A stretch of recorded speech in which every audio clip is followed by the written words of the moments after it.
Unit Reserse Kriminal Polsek Ilir Barat 1 Palembang harus memberikan tindakan tegas kepada RA, residivis Kambuhan yang sudah 3 kali keluar masuk penjara. RA harus meregang nyawa ketika memberikan perlawanan dengan menembaki petugas menggunakan senpira saat hendak ditangkap di kawasan Lorok Pakjo. Menurut data, setidaknya sudah 16 kali melakukan aksinya di wilayah hukum Polsek Ilir Barat 1. Salah satunya aksi pecah kaca yang dilakukannya terhadap korban Fahri yang ketika itu korban hendak berziar di TPU Puncak Sekuning. Kapolresta Palembang Kombes Pol Wahyu Bintono Haribawono yang didampingi Kapolsek Ilir Barat 1 menjelaskan, penangkapan tersangka berawal dari informasi masyarakat tentang keberadaan pelaku.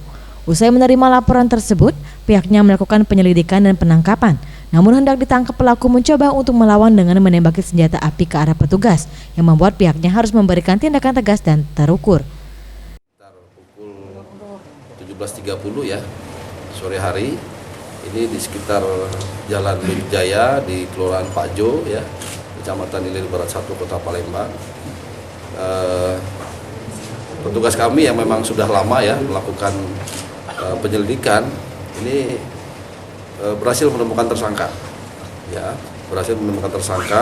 Ya, namun pada saat dilakukan proses penangkapan, tersangka ini melawan dan menembak petugas, ya.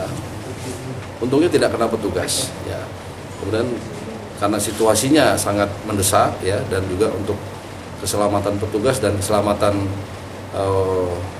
masyarakat yang lain, ya, ini terpaksa kita lumpuhkan tersangka ini, dan pada saat dibawa ke rumah sakit tersangka meninggal dunia. Tim Liputan Sriwijaya TV.